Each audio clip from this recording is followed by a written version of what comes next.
When that fellow was dispatched in a federal holding cell here in Manhattan,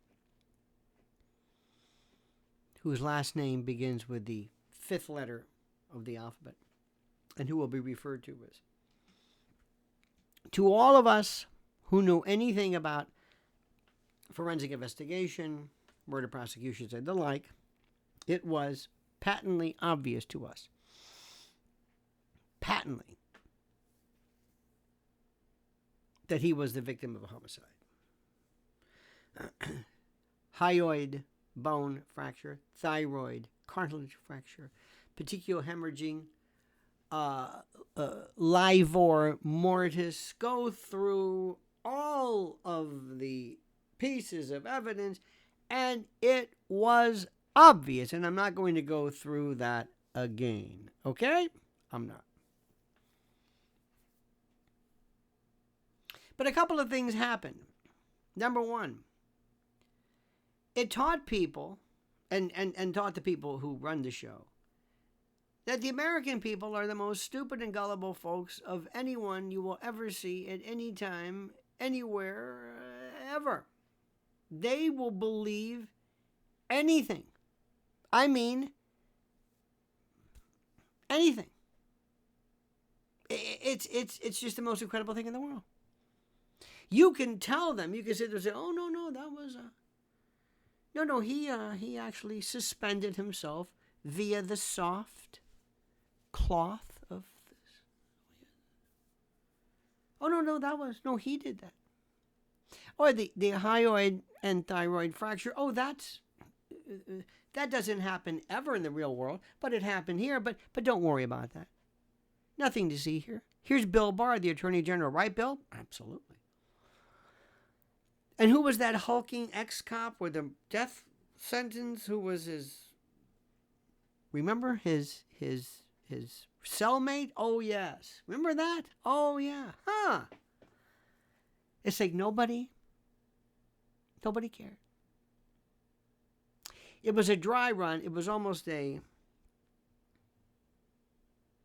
dry run to show people this is what happens when we want to distract your attention, when we want you to look elsewhere, when we, as in Star Wars, who was when Obi-Wan said, these are not the droids you're looking for. These are not the droids you're looking for. Let them go. Let them go. They just tell you this. Nothing to see here. It's an old joke. Remember that? Nothing to see here.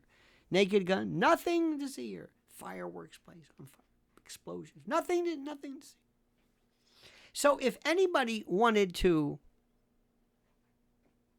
dispatch Mr. Combs in federal prison, I guarantee you, instead of the country and citizens being attuned to this and being sensitive to this and being aware of this and suspicious, they would say, oh, this is just like the other day. Okay. We become acclimated to it. Now, if you wanted to make sure he was okay, both from his own protected or self-harm, or somebody, because the prison system would have to admit that they themselves might have people within their particular fold who might want to do this. You take him to a federal facility, maybe an Air Force base, maybe something, I don't know, maybe someplace that has a little holding cell, and you have special cameras that detect drops in skin temperature and the like, indicating harm, something breaking down, so to speak. All of these aspects. You have every single bit of food, anything looked at and evaluated independently. There's something called noose on a bun. It goes back to the black arts of poisoning, where you introduce binary poisons or venoms. You give them substance A, which in and of itself is kind of inert and harmless, anodyne. You give them substance B, which is likewise anodyne, harmless. You mix them together, and what do you get? Then you get this. Then you get this. You got it? And all of this can be done, all of this can be detected if you really wanted to make sure. Now, if you didn't care, what you would do is you would just say, oh, well, we'll just put them back in the system.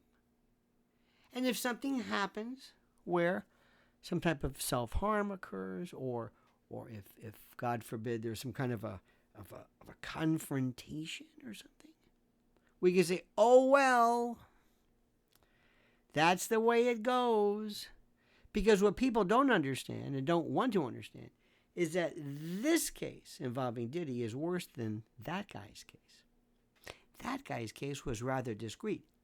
If you think about it, Diddy's case is almost like Caligula-like torture, dungeons. I mean, it's just horrific.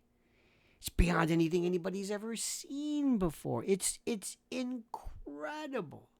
Beyond anything. Seriously, truly, actually. Worse than anything anybody's ever seen before.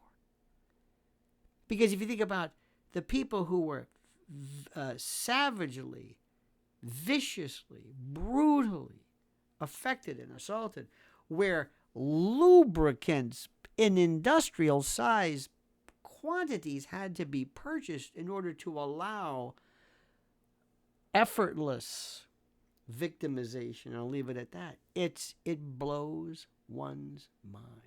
Think of that very carefully, dear friends. Think of what I am saying. And think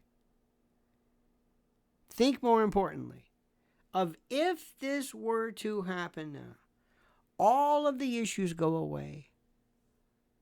Everybody seizes the property, the banks take it back, the creditors take it back. It's all done, it's all finished. And then we go back to the case of this fellow, this instance, and we ask the case again in the question, where is the evidence? Where are the tapes and the hard drives and the thumb drives and the recordings and the audio and the video and the first-hand account, and who were the witnesses, and do we have, in effect, evidence of a crime scene, the likes of which few of us can even imagine? Think about that, dear friends. Now, in the meantime, please subscribe to this noble channel. Hit the little bell so you're notified of live streams and new videos. Like the video. And more importantly, dear friend, comment as you see fit.